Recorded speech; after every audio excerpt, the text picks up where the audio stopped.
Shabbat Shalom, Kol Halavia, How about Shemiel Shai, Bahat Shemar Kwadash.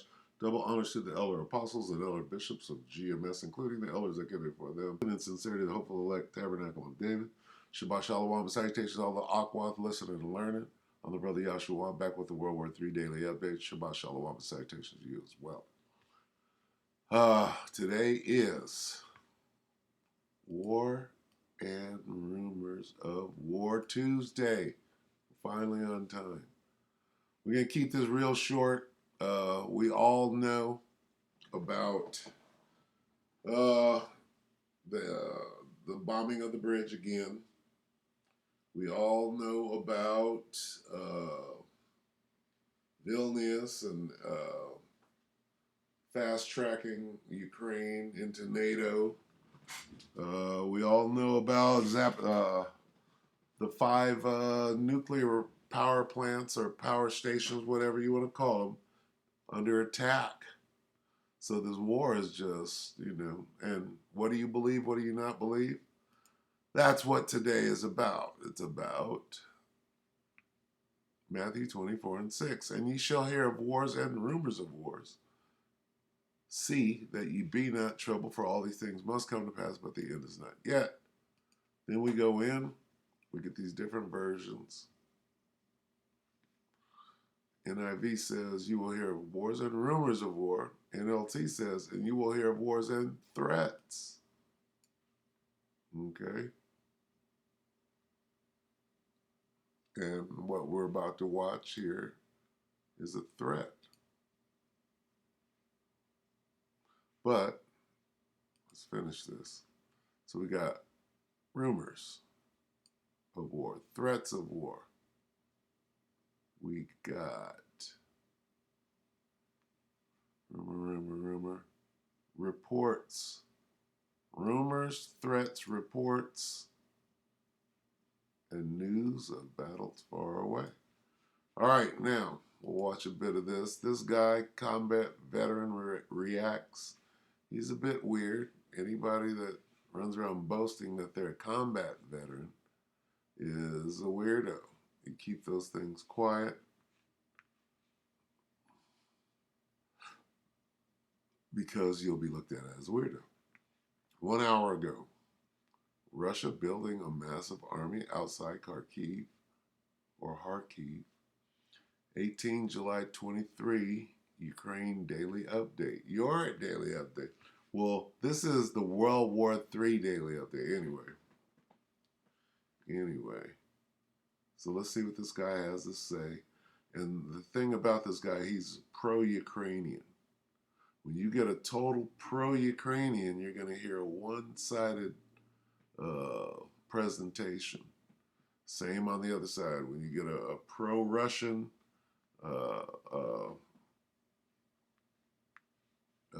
commentator, if you will, things are slighted to the Russian side. You need somebody who is being realistic from middle ground, right?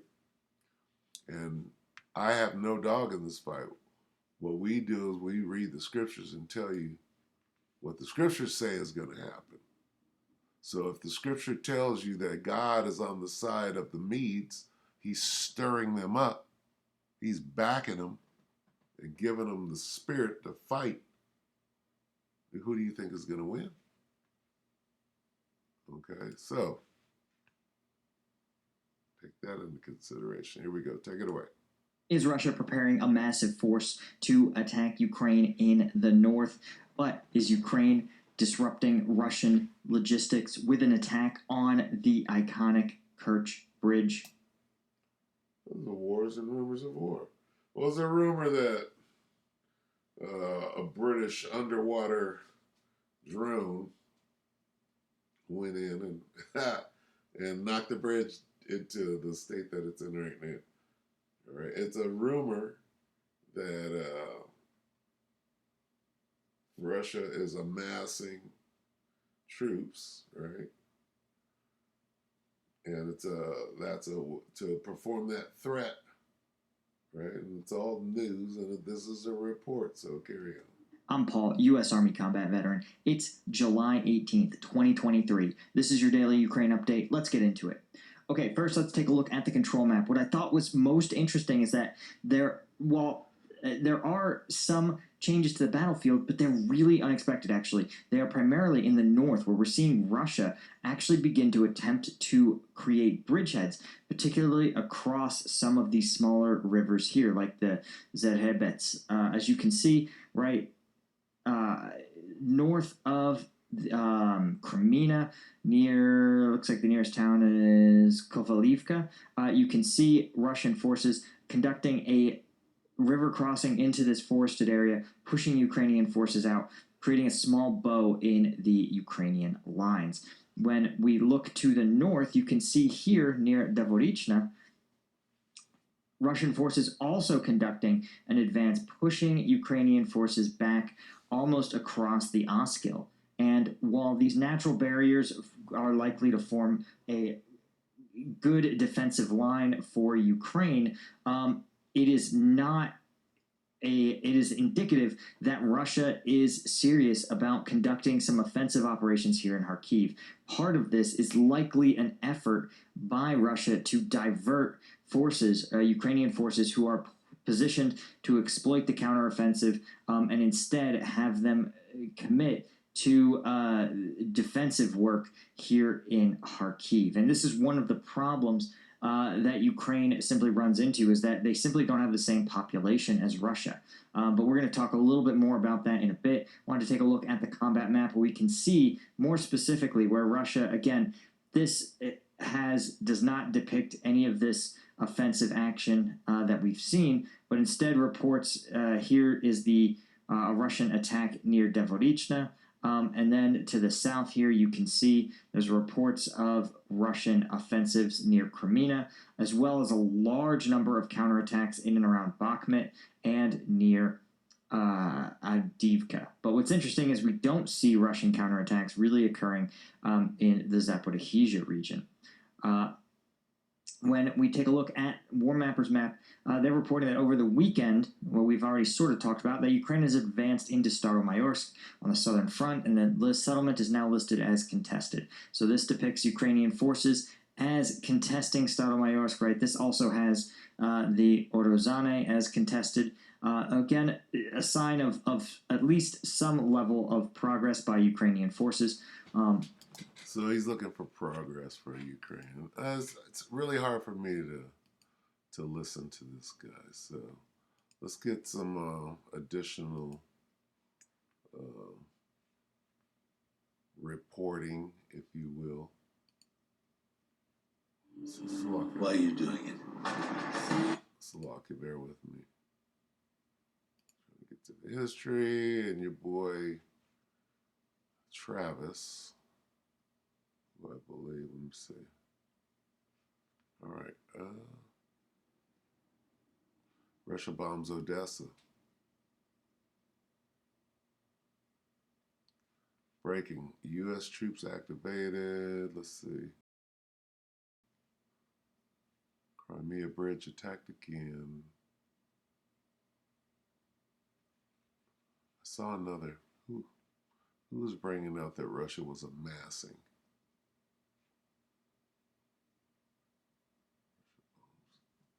It might even be this guy. Let me see. Let me see if it was At Olive Garden, artsy. Slovakia. Nope. Nope. I watched this earlier today, and it was good. You know what? Maybe it's the voice of reason. Hold on real quick. Military and Foreign Affairs Network. I'm just kind of going in the spirit. Okay, right here. Battlefield Ukraine. Russian divisions man. So, Travis did say that they bombed the shit out of Odessa last night. So let's quickly listen to this racist right here. Good day, everybody, and welcome to another edition of the Military and Foreign Affairs Network. I am your host, the voice of reason. This is a military and foreign affairs network. Battlefield Ukraine, Russian divisions massing. So he's going to let us know that after the bombing of the bridge, Putin is like this, okay, nigga, you left me no choice. Now we got to do this. The voice of reason. Before I start today on our coverage of the ongoing war between Russia and Ukraine, I wanted to announce that one of my previous videos, Death of an Army, which discusses the recruiting challenges taking place inside the United States military, the culture war that is occurring inside of the United States, that video has been officially censored by YouTube. Yes, there is a way that content providers can verify if they have been targeted and censored by the YouTube thought police. And obviously that has occurred. So there's an information war going on too. Here we go. In the ongoing war between Russia and Ukraine, we can now firmly say that, as we reported yesterday, that the Russians have initiative in the northern part of the conflict. Remember the area north of Seversk that I have discussed previously in terms of the Russian military buildup running north of Seversk all the way just to the east of Kharkov. Russian forces have made breakthroughs in this area. Obviously, it is not being reported by mainstream media. It is also not being reported on most of the mapping systems to provide you with complete situational awareness on what is happening on the ground. So what are we left with? Wars and rumors of war. Okay. And the way this guy is talking, he's a little all over the place today. His cracks are beginning to show. So let's listen to a bit of Travis. Say goodbye to tedious. Look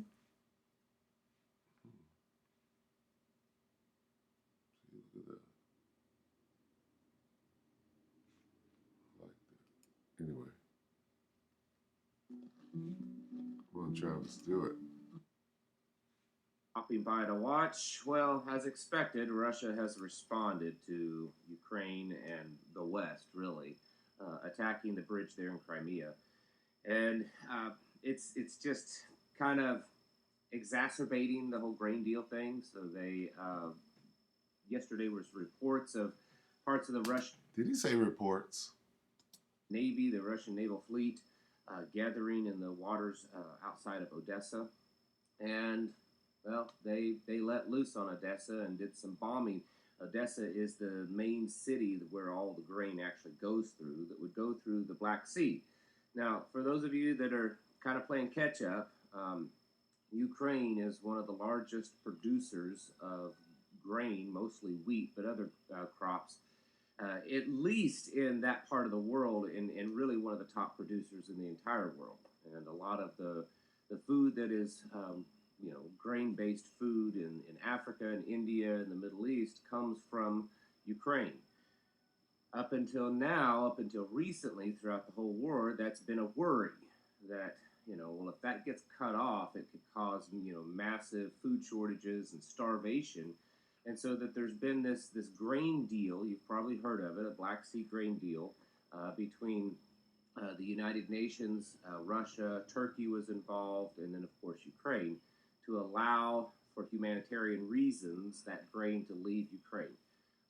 Well, the deal was supposed to be renegotiated, and then Ukraine struck Crimea's bridge there. And what's interesting, and I said this yesterday, they used Western weapons. Big surprise.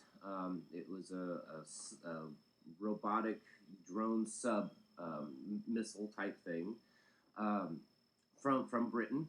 And then there's believed to have been drones in the air, Western, American drones that were monitoring, I'm sure, gathering intelligence and directing things in the air. So that grain deal is off, and it's pretty much a certain thing that it's off because, well, now Russia has bombed the ports of Odessa. It's pretty much a done deal, I think. That's what I heard. Right. So let's go back here. Right, just a little update.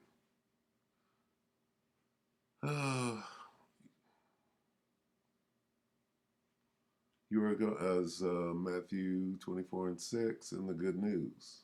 You're going to hear the noise of battles close by and the news of battles far away. They do not mean that the end has come, Salakia. Whew. Aramaic Bible in plain English. It is going to happen that you are going to hear battles and reports of wars. Take heed that you will not be troubled, for it is necessary that all these things should happen, but it will not yet be the end. Okay? So there's news, there's reports.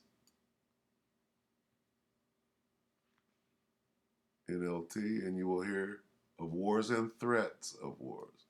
Russia is amassing troops, right? But don't panic. You will hear of wars and rumors of war. Well, this is not a rumor, this is a fact. Okay?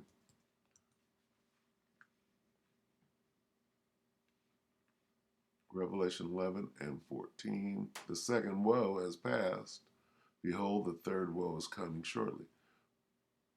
This word woe is referring to the war.